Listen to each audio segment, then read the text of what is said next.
Hello ladies and gentlemen, my name's Shadow Wraith, and today I'm going to be going over my top 3 toughest armies that you can play. Now, to be counted as a tough army, it pretty much goes without saying, you've got to be hard to kill. But on top of that, you've got to be able to kill back.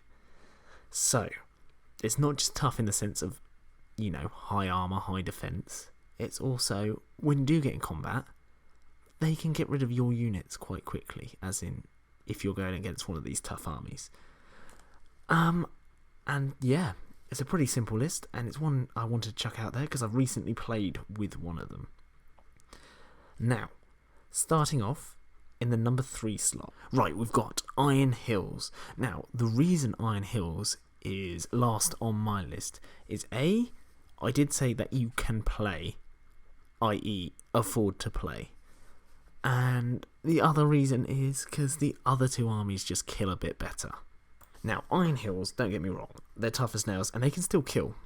Just the other armies I find kill a bit better. You start off, we've got Dane Ironfoot, Lord of the Iron Hills. He's 140 points and he's Fight 6, Strength 5, Defense 8, which is fantastic.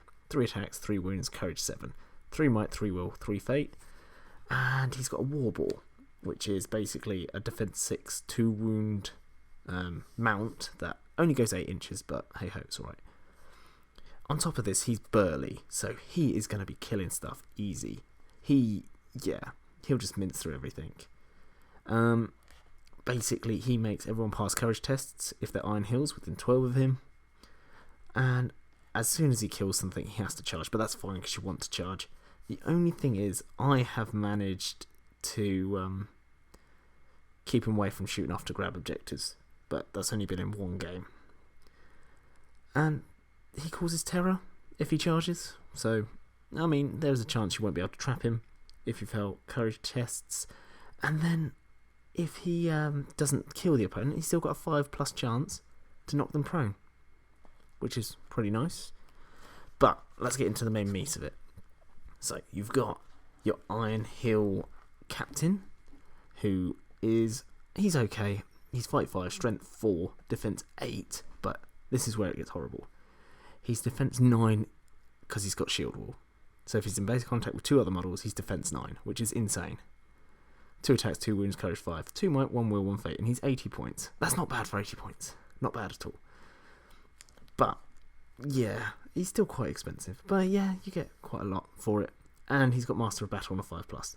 Dane, however, has got Master of Battle on a 4+, I believe, which is pretty tasty. So, yeah, it's quite nice. It's really nice on a 4+. Now, we are going to go over the warriors, the toughness in this army. Now, they start out at 11 points each, which is kind of expensive. And they're Fight 4, which is awesome, but they're dwarves. Most dwarves are Fight 4. I think all dwarves are Fight 4. At least. Strength 4, that is massive, okay? It changes from being hitting a defense 8 model. Instead of needing 6s by 4s, you only need 6s. That's a big difference. They're defense 7 with their shield. You can give them a crossbow or a masshook, but I wouldn't bother. I'd keep them tough as nails. 1 attack, 1 wound, Courage 4. They're really solid and really hard to kill, and being Strength 4, they find it okay. Yeah, they don't struggle too much killing other things, which is fantastic, the whole point of this list. And then you've got the Goat Riders, which are 20 points, and they still rock up at Defense 6, which is amazing. They're still Fight 4, they're Movement 8 because they're on goats, Strength 4, 1 attack, 1 wound, Courage 4. Awesome. They've got Mountain Dweller when they're on the goat, and basically, when you charge in, you roll a dice on a 5+, you knock that model prone, which is awesome, because you can do that to heroes, which can save you a lot of trouble. Yeah, so that's the main bulk, like the main hard-hitting units. You've got the ballista and stuff like that, but yeah, it's okay. And the chariot, I wouldn't bring it. Chariots, I don't know, he's quite a lot of points, and he's incredibly expensive in real-life monies. And I don't know, I haven't seen it do much work. It's killed like a couple of Corsairs against me, and then I just tied it up. Okay, yeah. Now, the number 2 slot goes to the Kingdom of Qasr. Right, the reason these are above Iron Hills is they're not exactly as tough, so we'll get into that. Basically, the army bonus allows you to re-roll wound rolls of 1 when fighting in close combat, and that can save you so much. The amount of times I've rolled ones with these guys and then rolled it into a kill is, it's pretty nuts. We'll go with their main big lad, Durin, King of Qasr, 160 points, so he's really pricey. But for that, you get a Fight 6 model, who's only move 5, but they're dwarves, so all dwarves are move 5, basically. He's strength 4, which is okay. Defense 9, which is fantastic. Tough as nails. 3 attacks, 3 wounds. Courage 6, so he's not running. He's got 3 might, 3 will, but only 1 fate. Not great. But he comes with Durin's axe, which is a Master Forged 2-handed axe. And additionally, he may re-roll a single dice for his dual roll, which is awesome. So he's a free banner to himself. And he's basically burly. So, yeah, Master Crafted. Or Master Forged, should I say. He's got the Ring of Durin, so you can re-roll a priority roll. And that has saved my skin a number of times. It's like where you roll that unlucky 1 and they've rolled a 2, you just re-roll it. Fantastic. You've got the Crown of Kings. So basically he gets a 6-up save against any wound he takes, and it's like if he had passed his fate roll. But it's free. So awesome. Makes him a little bit more tanky. And then he's got a Warhorn. And with this Warhorn, it gives him the Terror special rule. So some things won't be able to charge him. So if you've got a Goblin Horde ahead of you, they're probably not going to be able to charge him. Unless there's a Balrog involved. In which case, run. Because, yeah. Durin's Bane? Yeah, ring a bell? Yeah, he doesn't like Balrogs. Along with that, this is what makes him incredible. You can bring any Qasr guard with him in his warband and upgrade him for 2 points, and they get the Burly special rule. That is nuts, and I'll tell you why. So they go from 11 points, the Qasr guard, to 13. But for that, they are move 5, fight 4, awesome because it's a dwarf, strength 4, which is incredible, so the same as Iron Hills. Defense 7, so they do sacrifice the shield wall, but they've only got 1 attack, 1 wound, courage 4, but they're burly, so they're +1 to wound, re-rolling 1s. They're killing a lot of stuff. Compared to Iron Hill dwarves, they are killing a lot more. And they're still tanky as hell. Defense 7 is nothing to sniff at. Not at all. It is ruddy fantastic. And yeah, I mean, there's not much more. I'd just bring, like, what I do is I bring a warband of 18 of these guys. Because I'm that guy, sometimes, when I play as these guys. On top of that, you have a counter to monsters, which is the Vault Warden team, for 25 points. And for that, you get the Iron Shield and a Foe Spear. And their basic dwarf stats, fight 4, move 5, strength 4, 1 attack, 1 wound, courage 4, but they're defense 9. The shield guy up front is defense 9. Not much is getting through defense 9. On top of that, being defense 9, see that monster there?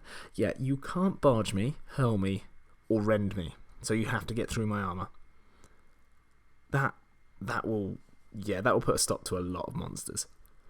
I mean, even the Balrog, it'll just stop trolls. Like the Troll Chieftain for the Black Lake Legendary Legion, it will stop him. He's a monster, he kills everything.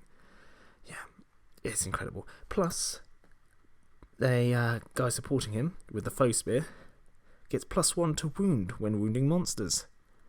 Perfect to just kill monsters. And the only negative to this is you have to keep them together, otherwise the guy with the shield is -1 to their dual roll, even when he's shielding. But just keep them together, because why wouldn't you? Yeah, they're fantastic. Really tough, and they're really good at killing. So you've got something to kill monsters with, and you've got something to kill everything with a Qasr guard. Their normal dwarves are okay, but we're talking about the good stuff here. And that's my suggestion. You want them two together, you know?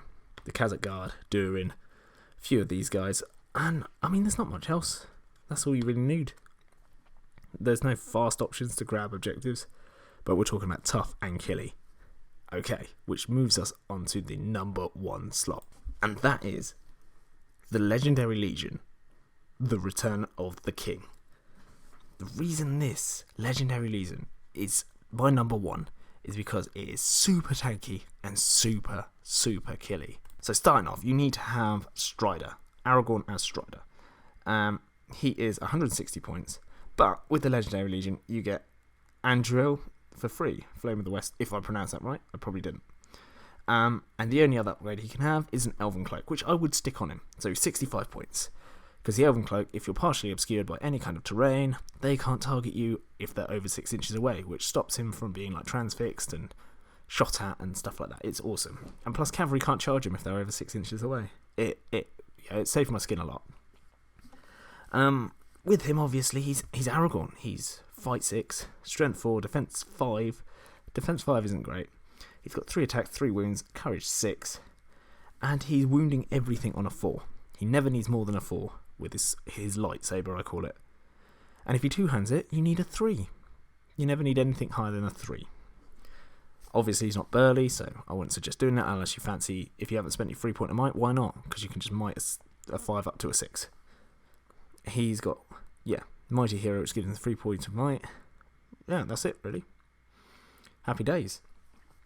Then, you need the King of the Dead. You need this for the Legendary Legion. He's 100 points. They all move 6. He's fight 5, which is pretty decent. Strength 4, defense 8, nuts. 2 attacks, 2 wounds, courage 7. He's only got 1 might, but don't let that put you off just yet. Because you can bring something called a Herald of the Dead. And now what the Herald of the Dead is, they've got 3 will points. I mean, they're not bad. They're like fight 4 model. Yeah. Their strength 4, defense 8 with a shield. And it's 5 points for the shield. Bringing them from 70 points to 75. Always bring them with the shield because it makes the difference. This goes with the Warriors of the Dead because they're defense 7 or defense 8 with a shield. Always bring a shield because it goes from strength 3 models wounding you on 6s to wounding you on 6s followed by 4s. And that is a massive difference because once you roll a 6, which is a 1 in 6 chance, obviously, to roll, you then have a 50-50 chance to see if you even get to wound or kill that model after that. It's a massive difference. Always do it. It's 1 point for the Warriors, 5 for this guy. So do it for this guy. 75 points. He's got 2 attacks, which is not bad. 2 wounds, which is awesome. And they're courage 6 because ghosts aren't scared of anything. They've got no might, but they don't need it. They've got 3 will. Now, with this 3 will, what they can do with the King's Council special rule, basically, if they're within 3 inches of the King of the Dead, they can spend one of their will points to declare heroic action instead of spending one of the King's might points. That's fantastic. So he's basically got 4 might now. He can't might his dual rolls or anything like that, but still, it doesn't matter. And if you bring 2 of these guys, you've suddenly got a hero who's essentially got 7 might.